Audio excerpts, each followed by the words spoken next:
Thursday, May 6th, 2021. Roll call, please. Ms. Milton. Mr. Orris, Here. Mr. Slocum, Here. Mr. Burraway, Present. Mr. Jenks, Here.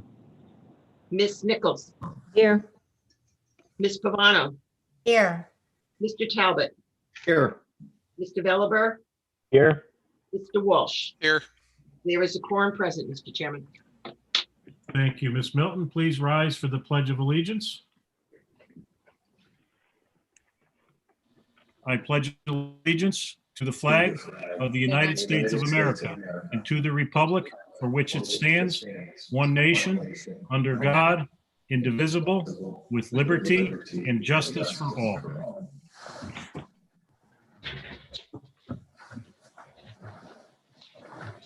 Okay, good evening to everyone and welcome. I see we have some members of the Board of Ed. Dr. Solon, Mr. Massian, I believe, was on here as well.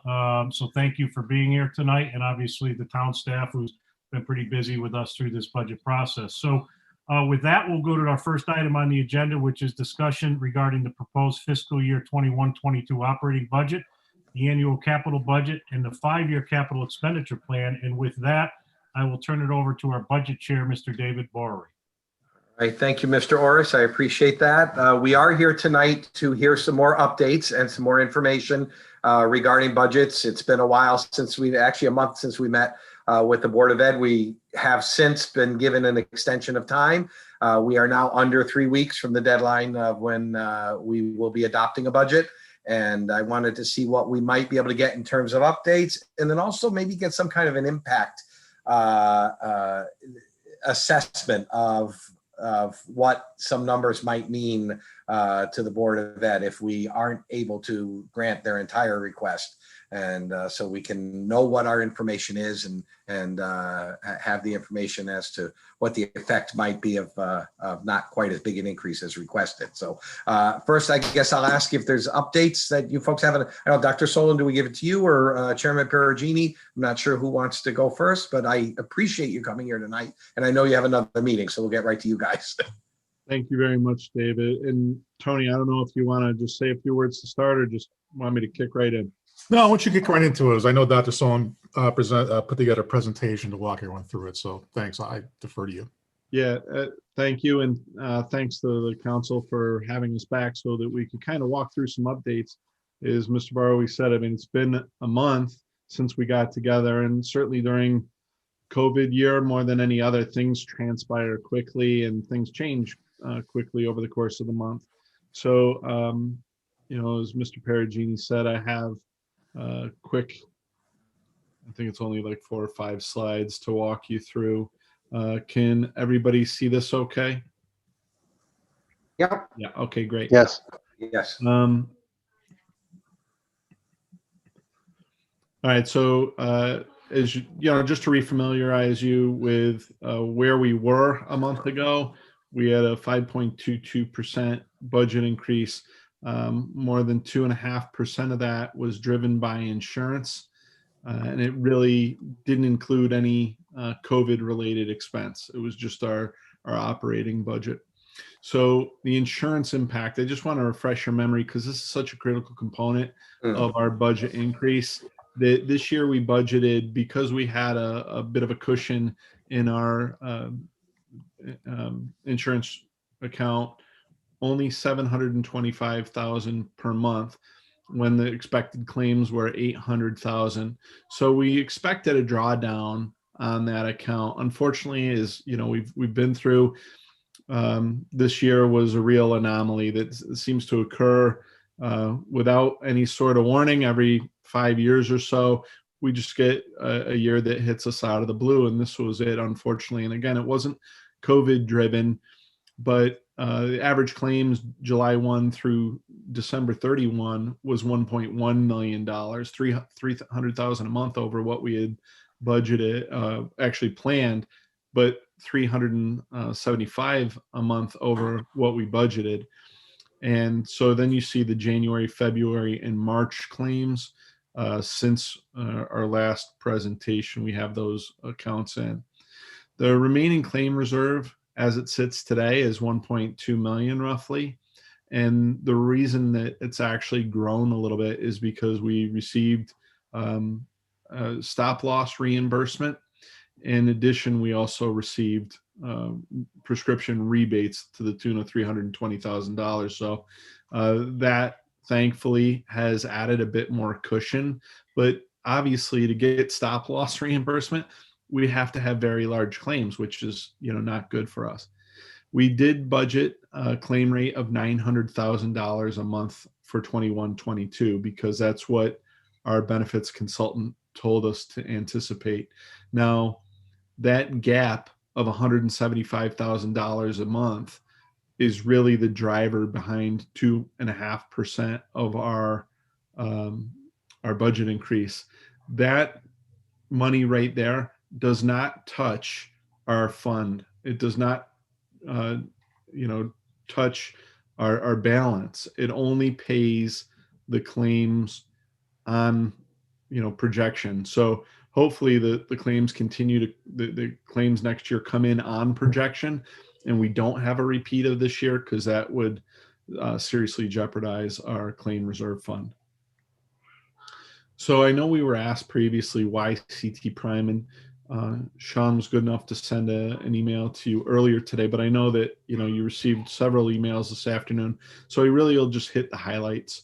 Symetra was our stop loss insurer for about a 4-year window. In years 1 through 4, we paid in $800,000 more than we claimed. So they were making money off of us during that time, yet our premium increase was 20.7%. In the last 5 years with CT Prime, now that's a stop insurance captive that we've created with other communities in Connecticut. So there's not a profit margin really built into this. They've paid us $1.4 million than we've paid in, which really makes us a terrible deal for them. Yet our rate has only increased by 16.7%. So we've realized significant savings in CT Prime. It's still the right place for us to be. It's really just individual claims of which we have no control that is really the issue for us right now. So as we transition in, to reviewing the operating budget, we sit really in the eye of a perfect storm. The pandemic has created incredible student need like we've never experienced in our history. And I want you to stop and just step back for a second and think, we went remote last year on March 13th. Actually, that was the last, we had a half day on March 13th. The following Monday, we went fully remote. So we have a number of students, almost 700, that will, if they don't return by the end of this year, will have not stepped foot in a classroom for 17 months by the time they return next year. Now think of your 8 or 9-year-old child, any age, but when you're that young, to not be part of school for 17 months, the social emotional, and academic development that occurs over that time is a significant part of your life at that age. So we are very much concerned and prepared to support that. But that's really our operating budget plus grant money. And I'll talk a little bit about that momentarily. The insurance issue really limited our budget development this year. 23 of our 50 budget lines are flat or lower than they were this current year for next year. So we knew that coming in with 2.52, we were starting well behind the 8 ball here with a 2.5 budget increase before we even got started with contractual issues, teacher salaries and whatnot. So since our last meeting, as I said, circumstances have changed. We have 5 teacher retirements. We plan on replacing those individuals with talented but folks that are lower on the pay scale to the tune of about $200,000.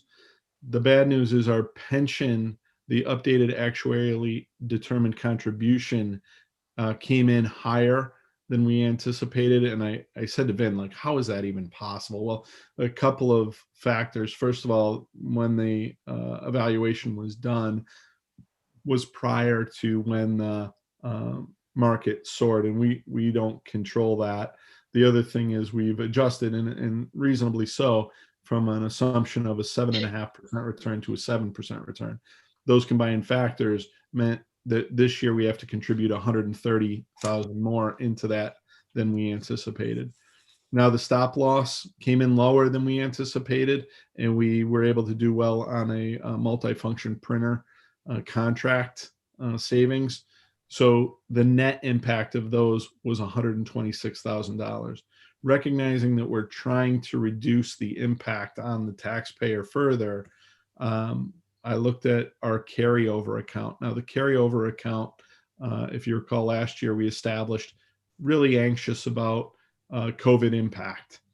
And at that time, we didn't know about ESSER funding or the American CARES Act or anything like that. So between this year and the next several years, we anticipate about 2.2 million in funding. Now that's not a ton of money. 700,000 of that we spent this year on things like tents, cleaning supplies, PPE. Starting from ground zero, we didn't have a PPE stockpile coming into the school year. So we have gone through that money. The $1.5 million we put into a program we call Bounce Forward. It's available on our website. I reviewed it with the board about a week and a half ago.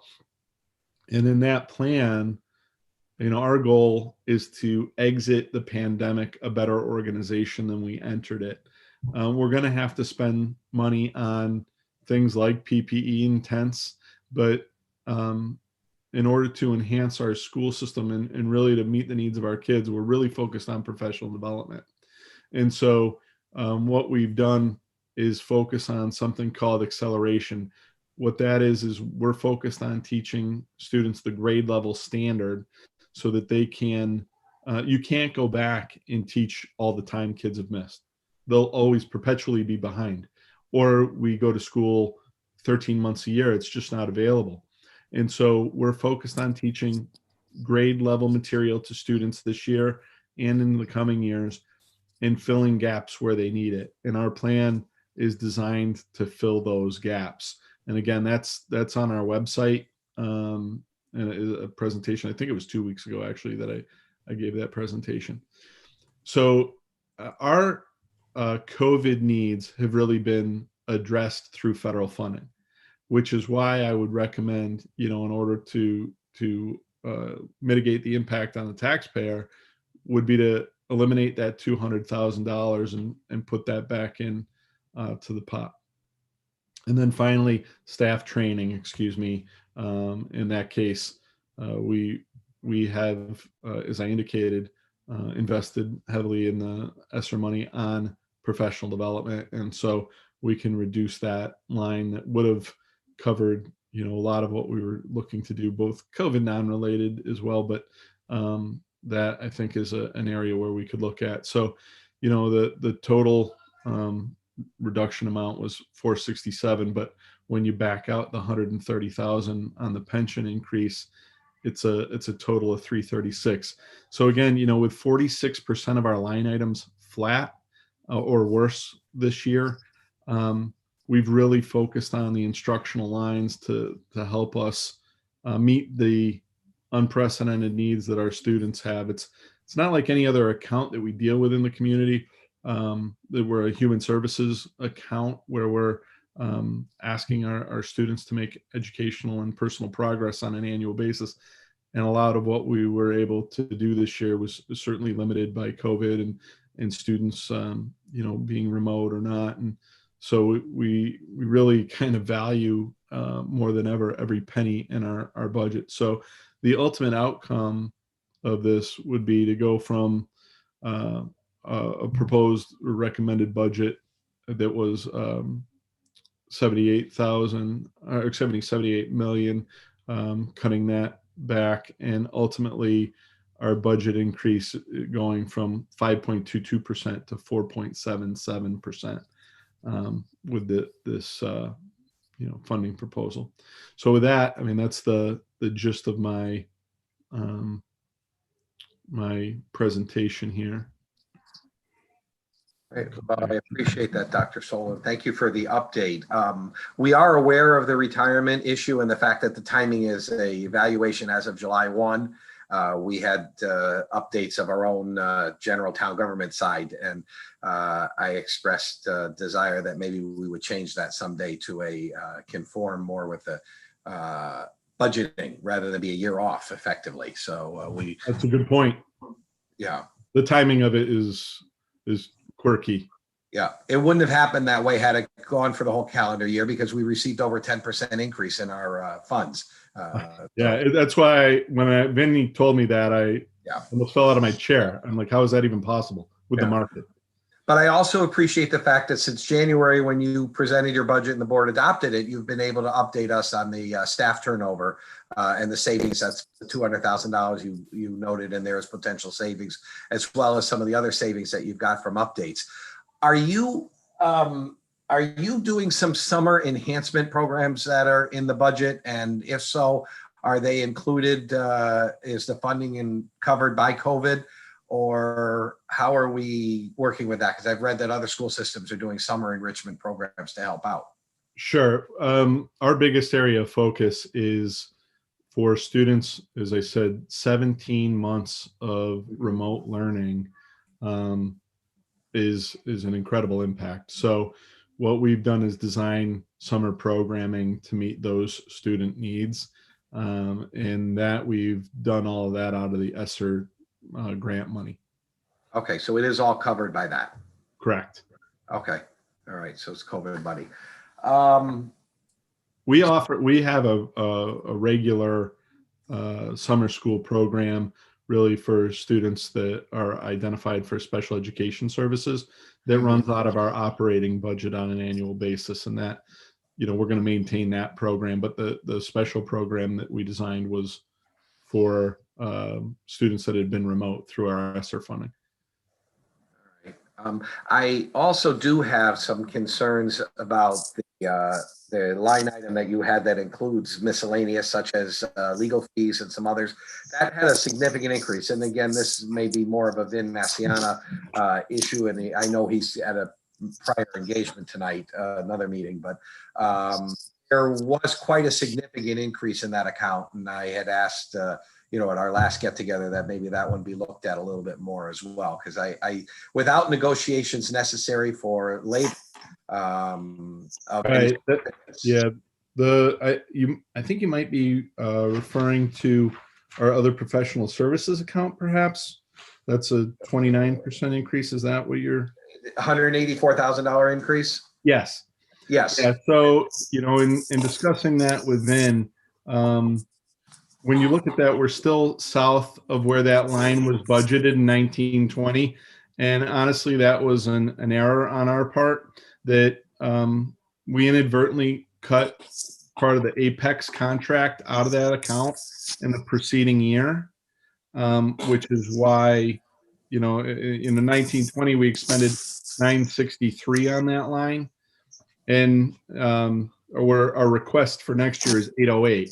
So that line is, actually come down, but it doesn't look that way because we made an error in budgeting in the preceding year with 624. It shouldn't have been that low.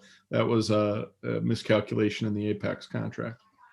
That's the internet information and right. Apex is our tech service provider that we share with the town, and we made an error on that. Unfortunately, I apologize.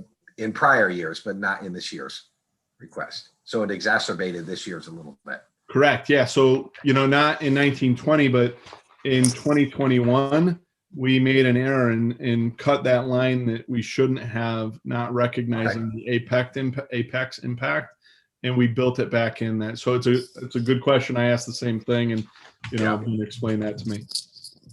All right. I also noticed that was the line that had legal fees that have gone up significantly as well. So I want a little bit of room in there. And my point in that is not specifically for that, but in general, that that the $337,000 tonight that you offered as adjustments that you've been able to make with updated information, that may not be quite enough to get us where we need to get it. Maybe, I don't know. We haven't begun our deliberations yet. But my concern would be where do we go from here if we do need to give you a little bit less the new revised item of 3.5 million that you're asking for? What comes next? Would you go into some of the increases that you put in for maintenance of buildings? Would you be looking for some program reductions? Would you be looking for consolidation of some of the pods in the middle school where the numbers going down a little? What types of things would you be looking at the next level? Yeah, at the next level, what we're looking at, I mean, first and foremost, I can't reiterate enough that, again, the two things that we've shaved everything as much as we can down already, knowing that we have that 2.5% dedicated strictly to insurance. So in effect, I mean, our operating budget now is significantly lower at 2.25%. To continue to cut that in a time when every service is beyond necessary for our students gives me great pause. If, you know, in past years, we would go to where we would probably go now, and that's facilities. I pretty much refuse to take money away from classrooms at a time when our kids need it more than ever. So, you know, it's a very reasonable position we're in right now, given the circumstances. But I probably, if I gun to my head, I'd be looking at maintenance or something like that, which, you know, we've often discussed the maintenance needs that exist in our school system. So If I could chime in, what might be helpful, maybe not for tonight, but and I apologize. I meant to ask Jeff to have this handy tonight, but I didn't get around to it. I think it was last March, April. Remember, after we submitted operating budget, we got together and went through a list and found there $2 million worth of reduction to that then operating budget. I would bring up that list again just to see what shook out of that. Not that there's going to be anything profound that we can say, aha, we got a bucket for some money to reduce, but at least might help refresh our memories. At this point, we don't have the luxury of a robust trust fund that we could draw down as we would in other years. And we've been hearing quite a bit of feedback from parents, ensuring that this school year coming up, that we're adequately staffed and so forth. So we need to get creative, and I fear that anything beyond maintenance is going to have a more than allowable detrimental impact to the classroom. So, but I think that list should be revisited to see what's left on it. I think sports was on there. I think there are some other areas, but I don't think there was much to chew on. But certainly want to look over it. Yeah. All right. And then one last question before, I don't want to monopolize everything. Others have questions as well, but I reiterate what I believe you said, Dr. Solon, and that is that the $900,000 per month you're budgeting for claims is what you're expecting them to be. It's not a drawdown and it's not a build up. It's what you were told to expect. So a year, theoretically, you should have still only $1.2 million or 1 month of 1.2 months of expected claims available there. Yes, sir. Okay. Hey, Dave, if I can add on to that, I'm glad you brought that up. I wanted to say something earlier. I know our actuarials are adamant that's the number to expect. I can tell you the majority of the board doesn't believe that number. We've now on year 2 of having, $1 million plus month claims and starting to creep up again. So I have little confidence that $900,000 is going to stick. If it does, that's great. As you said, it keeps our balance stay. I don't think it's going to happen. And I know if more board members are here tonight, if I share the same sentiment, but maybe our actuarials know something different this year than last year. Well, even now, let me ask you though, because I didn't see the chart until just tonight when it was presented for the claims. Is you're actually coming in at $1 million a month now, even with the reimbursements and the net effect, or is it closer to 900,000? So the last 3 months have been about 700,000, low sevens, low Okay. nine, 1 point change.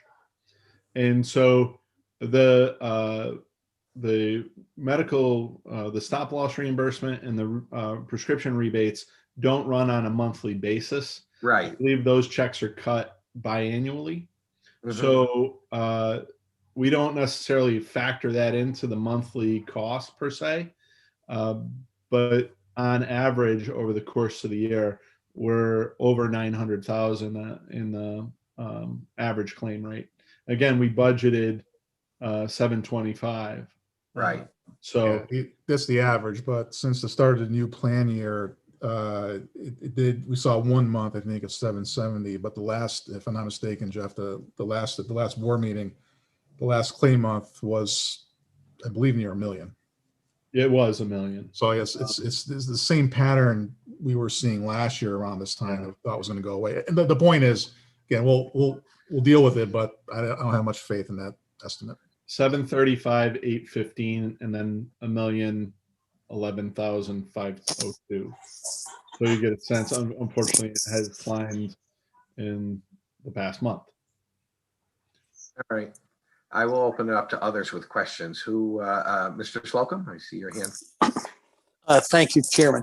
I had two questions. Number one is, Jeff, is it my understanding that there will be a balance in the ESSER funds that we'll be able to expend over a period of time, or did I misunderstand you on that? No, that's accurate, Tim. We, the amount of money that we have lasts over 2 to 3 years, depending on the grant. And, again, just like insurance, as much as things are trending in such a positive direction for COVID, we didn't think it was prudent to expend all the money and then have something go sideways on us. So, there is a reserve in that. And that reserve is? Oof, off the top of my head, let me pull up that. And I'm not actually expecting that an answer to any of this would be to, disperse those funds. But I guess I wondered what wiggle room exists in those funds. I mean, do they go above and beyond your chosen paths to use them, which seem to make a lot of sense? I'm not challenging you on that. I just didn't know if what we're looking at here. And if you have to get back to us, that's fine. Yeah, so the fiscal year 21-22, our plan is to expend actually looks like we'll have 442,000 remaining after year 1, which would be applicable to year 2 and year 3. So our entire plan for next year, which includes, addressing learning needs, potential for tents, things like that, is slightly over $1 million. So that, like, to your point, it does provide a remainder of 442,000 in subsequent years. Now, I know we're justifiably concerned about the idea of, falsely dropping the tax rate by, taking town money out, putting federal money in, and then watching it skyrocket, the budget skyrocket in the subsequent year when you need to make up the gap. But I think as we get toward the end of that 3-year cycle, we can start to look at things that, offset, that might help insurance or other areas that, you're carrying money over year.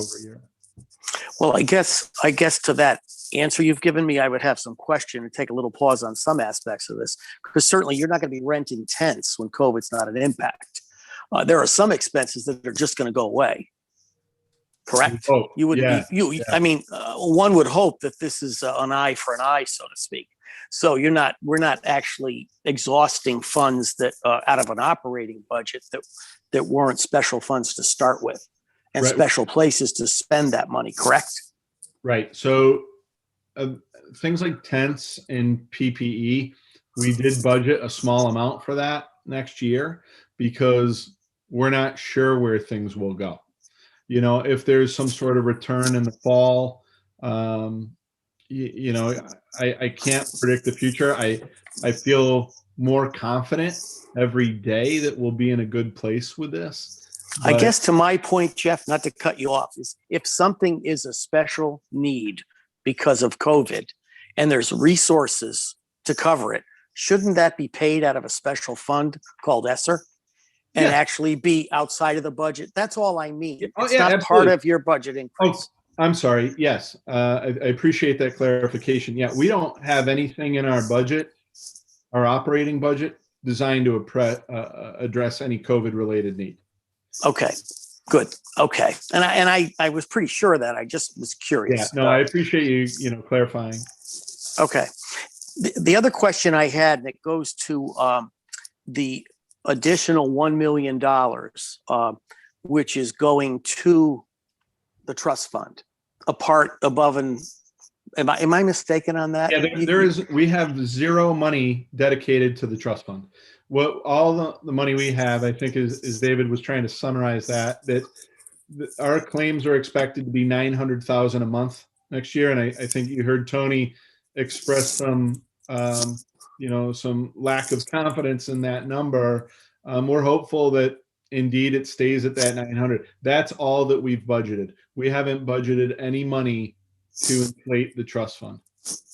Okay, so basically the 175,000, which is above and beyond what's currently budgeted, that adds up to $2,100,000, I believe. That's the impact. That's the impact of bringing that up. Yeah, 2.5% to that number on our budget. Yeah. Okay, I just wanted to be clear because something was floating around in my mind, and it was probably just a misunderstanding that we were looking to, you know, add additional to the trust fund. But you're basically talking about what you need to come up to pay claims, as far as you are estimating now. And Tony would seem to support that, that you don't even believe that that's going to be enough. So we're basically talking about a run rate of $1 million a month potentially, but it's now currently estimated to be 920. Is that what the number is? Well, our current from this year, yeah, is close to 920. But again, next year is supposed to be 900, according to the people who do that for a living. And I understand Tony's skepticism. I mean, after coming through this year, where it was supposed to be 800,000 and we're seeing claims over $1 million several months, it's easy to get skeptical. I'd be lying if I said I didn't. Well, please take my comments with a grain of salt. I mean, I'm not the expert. You know, again, I'm happy. No, I know. I'm happy though that in this budget, it is budgeted 900,000, which is a positive direction. But yeah, we'll see how things go. Well, with possibilities, it's more likely it would be up than down, and that certainly would be what your fear is, and that's not unreasonable. No, and again, this is really year 2 of, you know, seeing this anomaly. But you know, hey, the flip side is if it's a positive experience, then claims come in lower, and we do have the ability to build up the trust fund. But we'll see how. Again, thanks for indulging my feedback. But again, that's all it is. Just Okay, I appreciate the answers I got and the clarification I needed. Thank you. Thank you, Mr. Slocum. Mr. Walsh, you have your hand up, please. Thank you, Mr. Chair. Along the same lines of that, you know, it was a very large increase last year, very large from previous years. Was it an increase in claims or increase in just health costs? Because, you know, I was hoping that last year was just an anomaly, and then, you know, January and February started off pretty good, and then we got March. And I'm just wondering, is it, if it's an increase in health costs just overall, then, you know, I could see why they're expecting at least 900,000 a month. But if it's an increase in a number of claims last year, it could decrease with the, you know, retirements or whatever happening. Sure. I think that's a fair question, Don. And I know Vin presented when we got together, what is now an eternity ago, hitting on the drivers for this year. And those drivers were, you know, terrible, unfortunate health circumstances that are unpredictable. Things like cancer, treatments that are protracted and very expensive. And we certainly don't, then we wish we could control that, but that's been this year, unfortunately, but that's not anticipated because what we've seen is this trend where they'll come in fairly moderate for 4 or 5 years, and then there's 1 year that just punches you in the face, and you don't know when that year is going to be. But that's been our history, and so now we're hopeful that we're over that hump. But there's that once bitten, twice shy sense that I just got punched in the face. I'm worried about getting hit again, and I think that's where we are, understandably.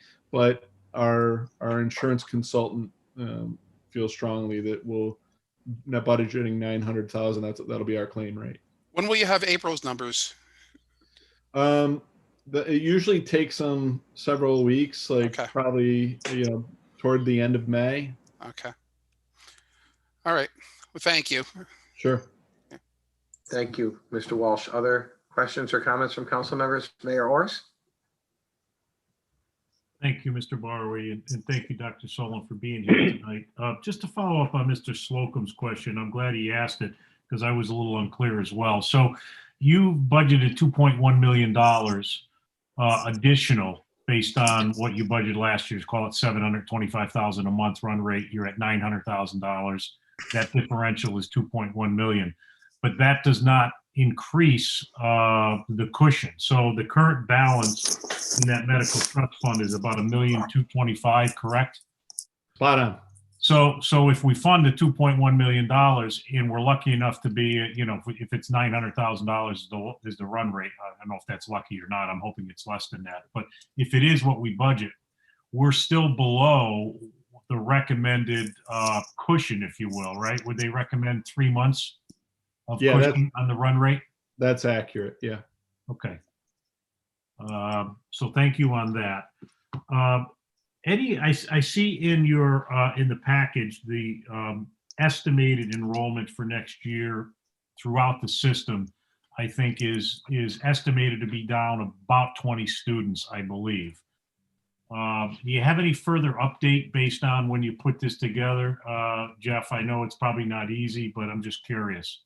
Yeah, our enrollment's actually been going up over the course of this year, beyond expected.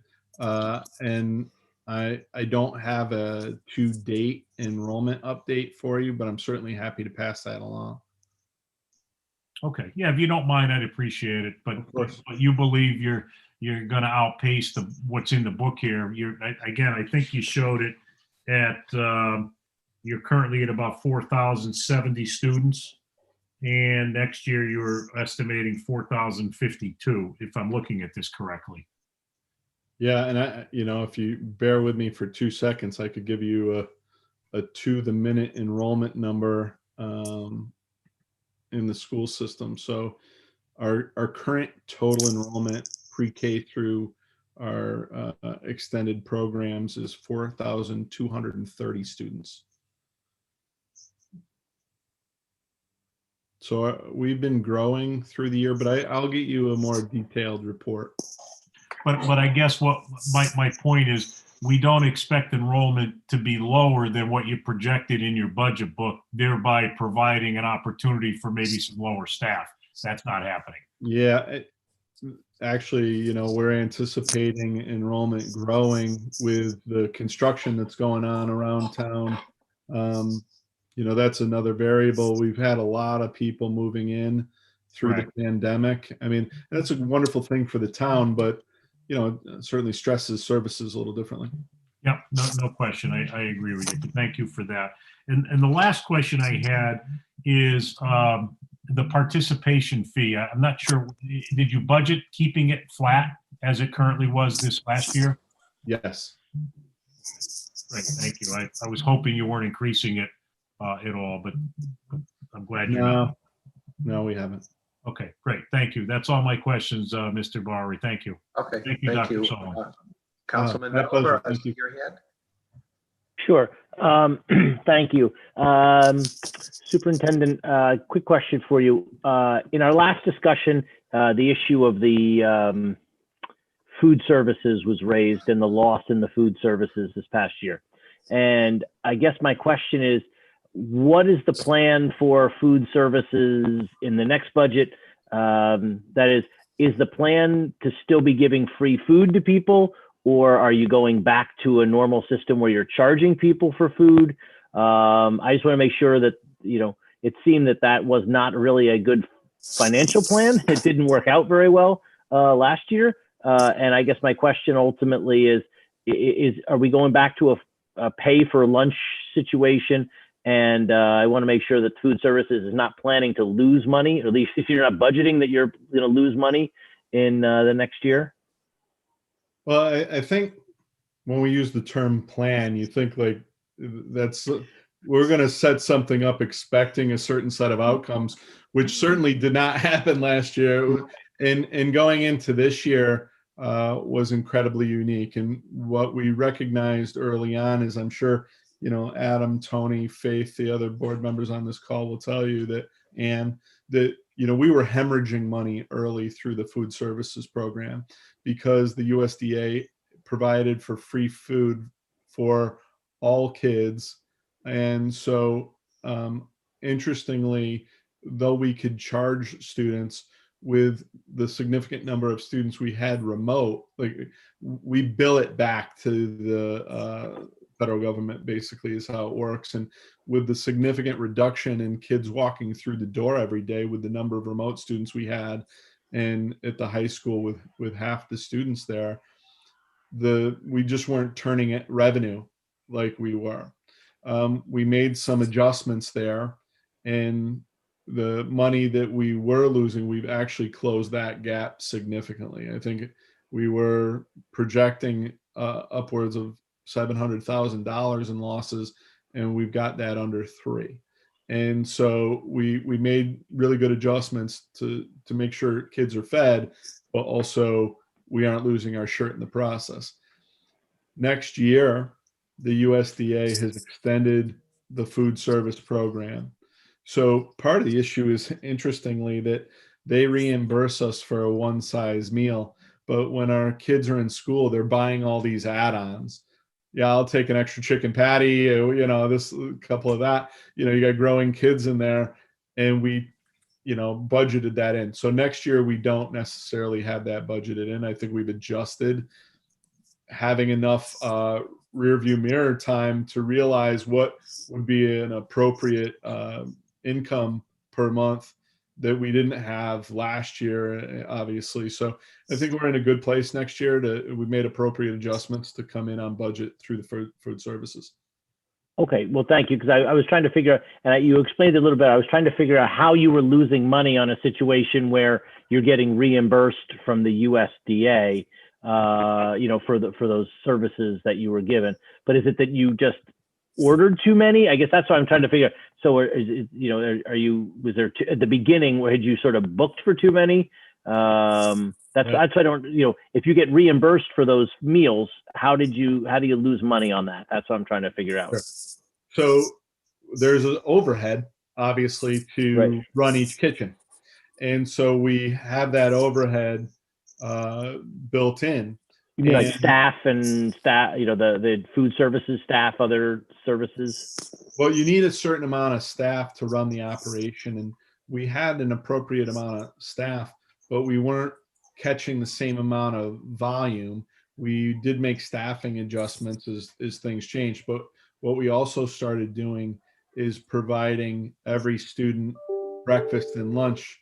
And so when we increased the volume, our students appreciated it, and their families. And then we were also billing many more meals than we typically would, but just prepping things differently. And so we were able to, like I said, mitigate a lot of the loss that we had projected in the fall. And but like I said, we have that rear view mirror. Now we know what to do next year. We have a better sense. And I'm hopeful that more kids are coming back, more kids are, accessing lunch in school, and that'll certainly help our bottom line. Right. So you're expecting when they come back and they're buying the extras beyond now, so they're still going to get a free lunch potential, but if they buy the extras, that's where you're expecting the revenue from, the extras. In part, but I also anticipate on the current trajectory that we're on, and we had a tremendous interest from parents for 12 to 15-year-olds for vaccination. So we're working closely with Maura. In 24 hours, we had 500 parents express desire to have their 12 to 15-year-old vaccinated. That, I think, provides a real sense of well-being and security for their child. So they're going to feel better about sending more students in person next year. We're not offering remote learning as an option. So people will be back in person and will be eating in the cafeteria. We don't anticipate losses anywhere near what we saw this year. All right. But are you anticipating losses? No. Okay. We run a break-even operation. We're not running food service to supplement the school district operations budget or anything like that. I mean, we design a break-even budget. So when you get a catastrophe like a global pandemic, you're instantly seeing losses because we don't have a profit margin built in. Thank you. Sure. Are there other, Did you say me, Mr. Burley? Yes, I did. Okay, Yes, Jim. sorry, you broke out of my name. Sorry, Thank Councilman you. Jinks. Thank you. Thank you, Dr. Solon, for coming again tonight and giving us an update. I appreciate a little bit better news than last time. And also thank you to you and your team and all the teachers that just did an amazing job this year. Can't tell you how many people have told me how relieved they were to have their kids in school this year, especially in hearing from other school districts that were not. So thank you again for all that you guys have been doing. Thank you. I wanted to, at the risk of beating a dead horse, I want to go back to the insurance thing real quick because we looked at this a few weeks ago with you and Mr. Masiana. And I think for the layperson looking at it and seeing that there is obviously there's no way to predict these health issues, but then we look at the trend, and it sort of is every 4 or 5 year thing where we have a bump. I think to the average voter, or to most voters, they hear that and think, why can't we plan for this a little better, right? And I think in trying to, I think saying to voters, we just can't plan for it, I think is not really acceptable, obviously. So when we plan for whatever our run rate is going to be, does that come purely from the consultant? Do they kind of tell us what they're anticipating the run rate is going to be, and that's what we do, or do we also, or can we also plan based on our own experience? Well, the consultants are certainly, we apprise them, and they're well versed in what our experience is, and then they make their projection. I fully agree with you, though, Jim, that and Sean and I and Jim Jascott and Vin have discussed, what is our strategy. I mean, at least I can speak for Sean and myself. This is our first time going through one of these anomaly years, and we've discussed what do we have to do to address this so that we can manage it better without it really knocking us down in the future. I mean, for us to look at a budget increase of 2.52%, I want to say that's more of a budget increase than we've had in my entire 5-year tenure as superintendent any one year. And that's just insurance. So we need to do a better job of that. And I totally agree with you. And we'll put our heads together and speak to our insurance people about a proposal for that. Okay. Yeah, I just think we need to, obviously it's a very hard issue, but we need to have some sort of a commitment to look at how we can change this to, at least address it to some degree in the future. I mean, if we know it's every 4 or 5 years, it would seem that we can, at the very least, in the 3rd or 4th year, begin to build the trust fund a little more than we normally would. Yeah, I mean, That may be enough, I know Vin and I have discussed the idea of capping our trust fund.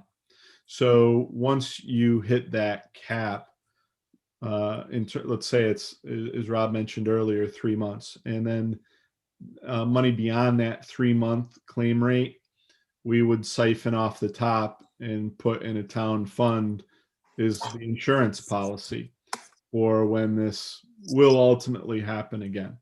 And so, there were certainly many months where we could have taken off the top. And at the end of the day, I mean, we did use it to supplement the board budget last year. So, I mean, it did aid taxpayers in that respect. But like you said, if it's that predictable now, it's happened more than once, and we can probably anticipate it happening again. We need to prepare for that better. And so I agree, we are working on that. Okay, thank you. Sure. Mr. Gripple, did you want to expand on that answer as finance chair? I did. I just wanted to say I 100% agree with Mr. Jenks, that during our budget deliberations, we spent countless hours talking about how can we be more predictive of these claims and how to better set our funding rates for the trust fund, because there really seemed to be no rhyme or reason as to why it happens, except that it happens. And the board felt that answer was not good enough, and we discussed about, well, obviously insurance companies do reserving all the time. They have teams of people who do reserving and predict risk analysis, and so far, we've gotten our actuarial analysis of our burn rate of 900,000 a month, which is fine. That's what they do. So I guess we have to trust that to a certain extent, but that hasn't helped us really, predict the future, and it hasn't really helped us in the past, except that I guess when you look at the history, that perhaps we are overdue for an event. That's really the only thing that we could do, just looking at the numbers. And so we're definitely, as Dr. Solon said, looking for better solutions on how to predict that, whether we do it on our own or somehow have better information to predict funding rates in the future. So I agree totally. Thank you. Mr. Slocum? Well, I think my comment would be, because we have been burned more than once, and I think the council has had to take some responsibility for maybe being a party to that, because naturally we're always keeping an eye out for the taxpayer, and oftentimes have looked at the trust fund as a means of reducing a tax burden in the coming year. We did it last year. We've done it in years prior. And I think what has to be done is maybe develop a policy of a no-touch zone. And we're not getting close to a no-touch zone with this budget. But there are years where you're not going to burn at the rate you burned prior years. And we're experiencing that now. And I think we talked about it at least several years ago when I was on the council about how we'd taken too much out of the fat years, and we had to pay the price, and we did. We really gave a hefty increase to bring that fund up to speed. I think we really have to create, if not a trust fund, a fund you can trust by simply not touching it. And I don't know how you codify that, but I think we have not applied that discipline to the governance of the trust fund.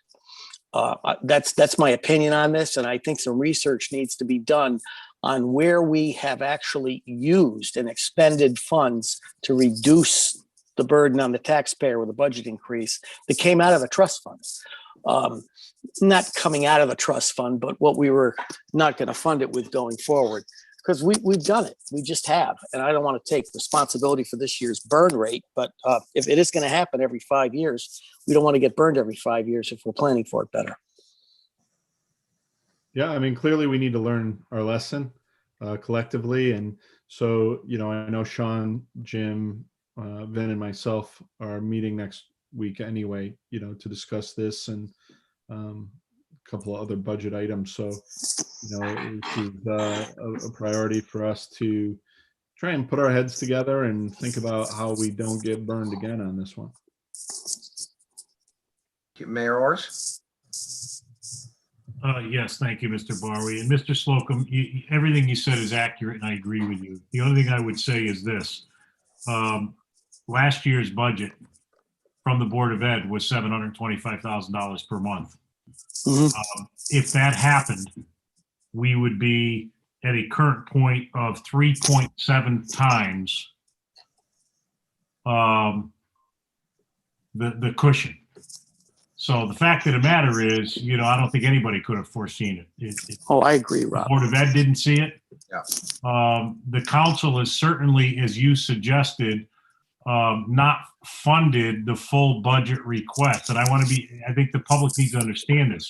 It's not as if we took money from the reserve account, Right. the medical trust fund. We just didn't fund it as much as the requested amount was because that balance was getting very high. Right. Now that in lies where the issue needs to be and how we can kind of smooth this out a little better. But the facts are that our job as a town council is to make sure that we, in my opinion, minimize the mill rate impacts to our taxpayers. And so Agreed. we make decisions across a whole broad spectrum of areas to try to do that. And, I think we've made sound decisions. There have been a couple of opportunities that have cropped up and bit us. This is one of them. And I agree with all of you. I think we can try to do a better job. But I can tell you this, I'm pretty proud of the way the council's decisions have been made. I think they've been fiscally prudent. Can we always do a little better? Absolutely. But again, the Board of Ed budgeted $725,000. And if that had happened, we would have more than enough money in that medical trust fund. So the fact that we didn't fully fund it last year, in my opinion, is not the issue. I would also say that not every municipality is having this experience either. Another organization that we actually had a better experience this year. And the expectation when we were sitting around, all of us in this group a year ago, was that, well, maybe COVID would delay some of the expenditures that might be done. And it turned out that the hospitals pushed and received properly the ability to do the elective surgeries and other surgeries that sooner than was thought. And therefore we did have a high burn rate in the fall and into the winter, which was not necessarily expected. So, and again, not had by everybody either. So it is what it is. And it is something that we do need to address and something that we do need to get the ship righted. I think the Board of Ed's putting in $900,000 only keeps us where we are. It doesn't put us in better shape. It only keeps us at the 1.2 months. And I'd love, at risk of talking about spending more money, I'd love to find a way that we could shore that up a little bit. And Mayor Orris has actually talked about that, that, he'd like to find a way to do that as well. And I think we'll have to try to come up with something that can help that. Maybe not get added to your budget, but maybe get directly put in the trust fund or something. Well, there is the $200,000 carryover that I recommended. I mean, maybe that's something that is just held in abeyance. A fund you could trust, as Mr. Slocum said, just kind of hold it off to the side in the event it starts raining. But we're hopeful that it meets the 900,000 a month claim rate expectation or better for our employees' health, but obviously our bottom line as well. Yeah. All right. Other questions? I don't want to be 7:30 meeting either. Yeah. Yeah. Any other quick questions for the Board of Ed and Superintendent? Seeing no hands. All right. Ladies for the board and superintendent, we thank you so much for coming with the update. It was good to get that. We're getting close. I think next week we'll have to have a lot of actual deliberations, get things ready, a couple weeks out from adoption, 2.5 weeks, and adoption deadline that we set. And so we will certainly be in touch more. Thank you. Yeah, thank you for your time. Thank you. Mr. Mayor Orris. Thank you. Thanks. Thank you, David. And just before they leave, I just want to thank Dr. Solon for being here tonight. I know you're really busy, and all of the Board of Ed members that are here as well. I appreciate your time tonight. this is a collaborative effort. We appreciate your input, and I think, we take this very seriously. So we're going to do the best we can, but thanks again for being here tonight. Thank you. My pleasure. Likewise, Robin, to town Thank you. council and town staff, you guys put a lot of hours into this too. So, we know it's collaborative and appreciate your time as well. So thank you.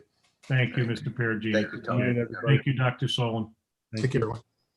All right, good night. All right, so other things that we can move on to update. I want to just recap, and then I know that the town manager has some updates for us. We did talk about approximately $1.2 million worth of adjustments to revenues a couple meetings ago. There's going to be a little bit of an update, I think, for that. And we did talk about the probability that we have American Rescue Plan, ARP funds, expenses and lost revenue of about $1.4 million that we could attribute to fiscal year 21 that we're currently in. The logistics of that would be that we would appropriate it to this year's budget. It would then lapse into the surplus. And then we would have that in surplus. So that's some of where we stand now. Keeping in mind, town manager has recommended that we use $1 million worth of surplus. And we are probably going to generate from operations about $700,000, I think, in surplus. And currently about 700 to maybe 800,000. Jim, does that sound about right from your last? update? Okay. Well, up a little bit from where we were. I think we were 600 in the budget books, but things have trended better since January. Sorry.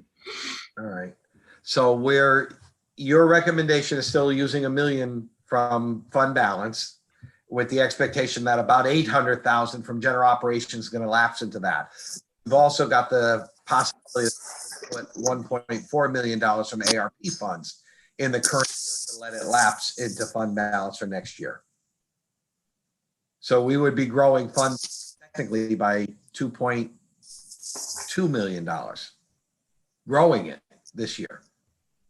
If we did both. 1.4 million is one-time funds. All right. Yeah, that's correct. Yep. So the 1.4 would be, and again, Jim could speak a little bit to our expectations about whether that comes in and gets booked as fiscal 22 revenue, which is possible. Although again, this will be clearer once we know the final parameters of how the money's coming through. But if it's coming through in the current fiscal year, I think we're expecting, as you said at the outset, to book it to this year and then it lapse into fund balance. But either way, I mean, that's an accounting dilemma just to get to the same end. Well, what I don't want to have us do is let's say we decide to increase the $1 million. I don't want to have that look as though we're going to take so much. Next year we have a problem with the cliff, which we were concerned about. This was 2.2 million this year. And then we got down to the normal range of about $1 million, which hurts because we got a $1.2 million gap. So if we were to get $2.2 million in and we used all 2.2 million, we'd have to recognize that 1.4 million of it was one time, although that's still only a small share of the approximately $8 million total that we're going to have to spend over the next 30 months on items that are related to whatever the ARP funds allow. And they're very restrictive. And that's correct. I think the only exception would be, as Jim and I were talking about this today, that 1.4 million of lost COVID revenue. We wouldn't expect to be able to count on that again because theoretically, over those 18 months or so, that's the bulk or almost all of your lost revenue you'd be able to account for. Right. Exactly. Back to normal operations or fairly close to normal operations for the upcoming fiscal year. Correct. Yep. But those are some of the items that we're dealing with in terms of variables. Mr. Orris? Yeah, Dave, I'm sorry. I did need to jump in if you weren't done. No, that's fine. No, go on. No, I want to see if I'm looking at this correctly. I think when we left off, we had some revenue and expenditure benefits. So either increased revenue or reductions in expenditures that were a little over $1.4 million. I think it was like $1,439,000. And then what we heard today from the Board of Ed was a positive $336,000. So when you look at those two numbers, we're at about $1,775,000 of benefit outside of some of the things that you're talking about, David, now with fund balance, et cetera. But is that, in everyone's opinion, or Sean's opinion, Jim's opinion, is that an accurate assessment? Yeah, that is. I can put up the mill rate calculator. It speaks just to what you were saying, and we could even plug in that Board of Ed number if that's helpful to get everyone kind of on the same page. That might be. All right. I know Mr. Talbot will like that. This is kind of his baby right here, right? Yeah. Right, Peter? Exactly. All right, 1 second. I've already I went to the one that Sean sent us and already plugged in the 337 from the BOE. Somehow that doesn't surprise me. Yeah. But we could just share Peter's screen. Maybe that's easier. But no. All right, here we go. I'll put this up. So Mr. Talbot is always our in-house calculator. Yeah. yes. So right to that point, and we can just kind of walk through this. Is the screen up now? It should be. Oh, I'm looking. Yes, it Yeah, is. you're good. Oh, good. All right.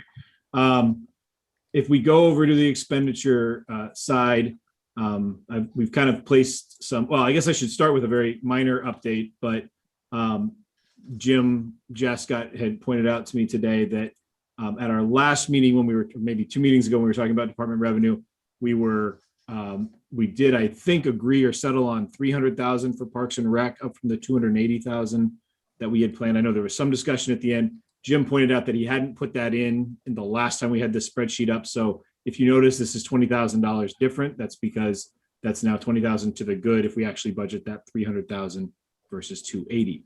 I have a few other kind of placeholders here in case we start talking about ARP and fund equity. So we'll get to that in revenue. But I just generally speaking put other general government cuts and other BOE cuts just as placeholders for now. So if we put, again, and these are positive in terms of cuts, decreases are positive numbers. So what did we want to say? 337,000? Was that? I think I don't That's have what, yeah, that's what it was Jeff had. roughly 336, I thought it was from the BOE.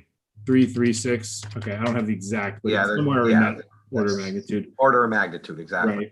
And so then if we go over here, that makes an adjustment over here. So Rob, confirming what you had said there, that's a grand total of expenditure cuts and revenue increases of 1.77, actually almost $1.8 million.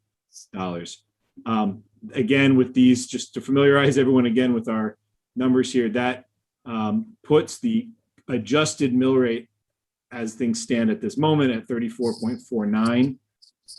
If we target it, again, this number can be plugged any number we're looking for, depending on where we are. But last, I think we left off at 34.12, which was would be a 0.9 mil increase over the current year. And that leaves us here remaining to get to the target mill rate about $1 million away from that target.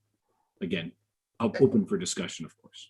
Before we get too far, I want to change that target mill rate because I don't know that that's the right terminology. I don't know that we ever talked about. I did say, and I did say that, let's at least see what we can do to get to half of the increase. I don't know that that's the goal. Is there a way to not have that be where we are? And Well, that can change. That can change as we plug in. It can be any. It can be. We could keep it well, obviously we love that 33.2. zero. But Well, we can call it a moving target. zero Just because call it that's a not- moving target rate. Are you Right. talking about the description or the number? Sorry, Dave. Well, the number. I mean, we're targeting to get the mill rate as low as possible and provide the services we Yeah. think we can afford. Sure. Yeah. I mean, we could put it at the current mill rate, which is 33.22. That would just show Okay. you. Again, that would be a flat mill rate. That would just show you Right. that we are now 3.6 million from that number. Okay, well then let's leave that and let's Mr. Orris finish his discussion, that his line of thinking, and then I have a couple other things I want to talk about that you and I talked about, Sean, today. Yeah, thank you, Dave. I really didn't have any more other than to kind of set the stage of the foundation. And it looks like, Mr. Talbot taught me well. It looks like, I was pretty close to the numbers that are here. So, we're at about $1.7 million plus in terms of either expenditure reductions or additional revenue that are ongoing revenue benefits. They're not one-time revenue issues. So, we haven't gotten into fund balance and other pockets of money that we may use, some of the ARP money, et cetera. I was wondering where that 0.37 mil increase was coming from. I guess it didn't come from anybody. It was just kind of a plug number. Well, and I had said early on, let's target half for now, just for the purposes of discussion. And, we may be able to do better than that. So I don't think it makes sense to have that as our target. Well, that's way more than half because we're what, 1.9 mil based on the original budget. Right. Um, And Sean had put it at to be 0.95, and we got it down to within 0.36 of that. But okay, I got you. All right. Yeah, I So think I misunderstood. we what moved you it had. around. I mean, Thank at one you. point it was Yeah. just, I think the question was asked, what's the value of a mill? And so we moved Right. from 0.9 to 0.9, but it was never, you're right. Target's not the right word. It only kind of does at the very end as we're trying to figure out what that final number is. It becomes an easy way to calculate it. That's all. Well, I would only throw out, and I'm sure at some point we're going to have some conversation of where we all think this budget needs to go. We've got more conversation, but I think we need to go more than half of the requested mill rate increase. So for me, we're not quite there yet. Well, sure. May I ask a question about getting back to the medical trust fund? If we're looking for, or if Board of Ed requires an increase of $2,100,000, which is basically the 175 a month times 12, and we, in our infinite wisdom, increase the trust fund balance, just the trust fund balance by $1 million, and then reduce their request of an increase by $1 million, so we're actually funding it less than what they've requested. Are we okay with that? Is that something we can do? In other words, we've put $1 million in. I would not want to do that. And what would happen is that would be artificially setting the level. They need this was confirming not great news. They need $900,000 a month in their expenditures to just be even. Right. So, but if we're increasing the balance by funding it with art money, that's there, okay? It's going up, and I'm not suggesting we reduce it by 107, which we don't increase their amount by 175,000. I'm saying we increase it by, say, half. We still have the same burn rate, that didn't change, but we also still have the same balance at the end of the year that we're showing now. Tim, I think you raise an excellent point, and I mean, how strange is that? No, I don't think. Yeah, I think it's the right point, because if we do it otherwise, remember with the Board of Ed, you can't have anything less than what the last year's budget was, and this is not an ongoing kind of righting of the ship, so to speak. So I think Tim is dead on this issue, and I think that's how I was looking at it. Well, the only thing I would say is the $900,000 is the number that needs to be there, because that's what the ongoing expenses are. $900,000. But in essence, we've increased but if we've increased their balance that's in the trust fund, then they will spend by $1 million.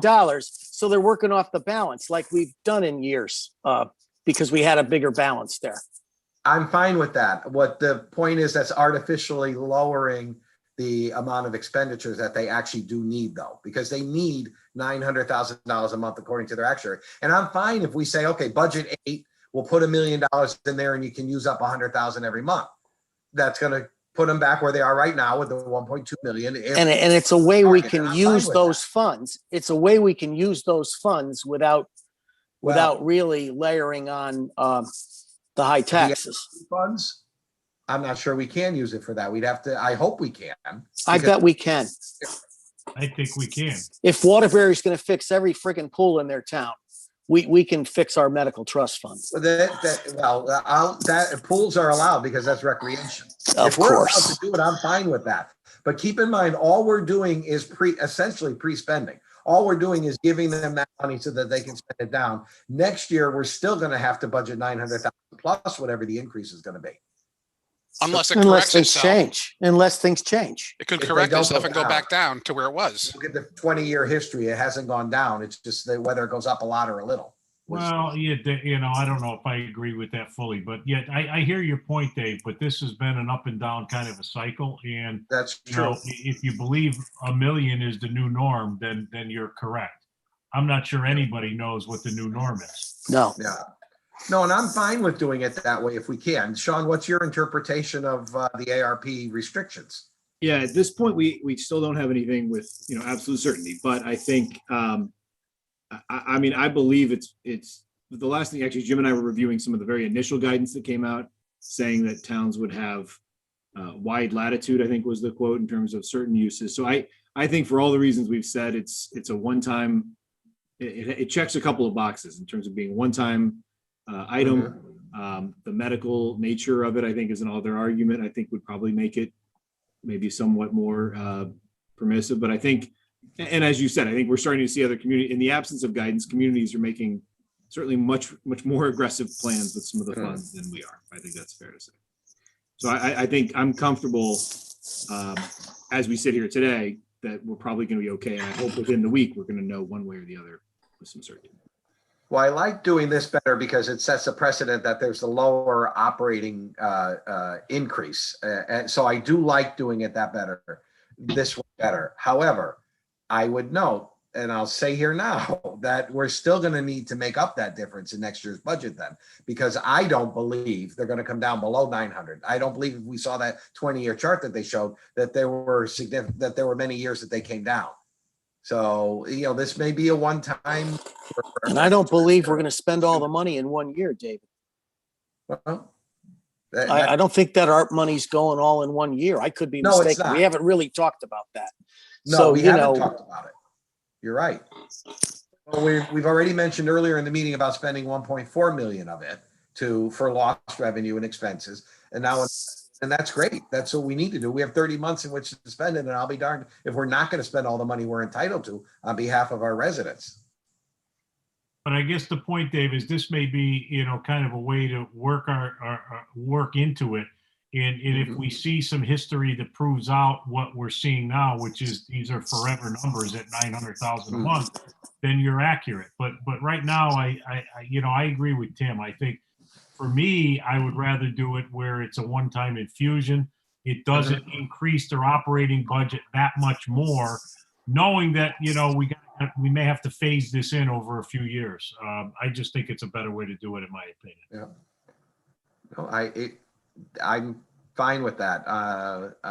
I'm fine with that. Sean? If I could just add, if it's any consolation or maybe comfort, and again, I'm hesitant to say anything as we don't have our April numbers yet, but as you know, the town, we haven't been budgeting quite as aggressively the use of that reserve in the past few years. So we have a little bit, and we're a smaller overall entity, right? So ours is more of a $300,000 a month or $310,000 a month run rate. But as you saw at our last update, we're a little more back on track. And now we're projecting, again, hoping and knock on wood for a good April, that we're trending right now as of our last update to 4 months of fund balance on the town side. So in the last 2 or 2.5 months, our ship is righted a little bit here, and we're looking like our year may be pretty close to what the consultants said it would. So if we do develop a policy where maybe 3 months is the new cap, that's about a $280,000. We're about $290,000 over 3 months of reserve. And that's a possibility as a backstop. Again, it's one big shared fund. We have our portion and their portion, but so far we're trending, we're not in the dire straits that their piece of the fund is. It seems to me that if we should rely on the professionals. And so, we have dipped into maybe underfunding what the professionals have asked for because the balances have run up. But I think on average, if you kind of just listen to the professionals, we'd probably be okay. And, they're below where the Board of Ed is budgeting currently. Whether that plays out or not, I don't know. But, I think we're going to have a difficult time finalizing something that we can all rely on. This is one of those things that you just don't know from year to year. And, we always have extra places to find some money. I mean, we are very prudent about making sure that we have places to go to if we need to for these unforeseen situations. And I don't expect this year or any years coming to be any different. So Sean, if you took the 175 increase in the Board of Ed's monthly request and you knock $1 million off that total, we'd have to increase their current funding by $1.1 million.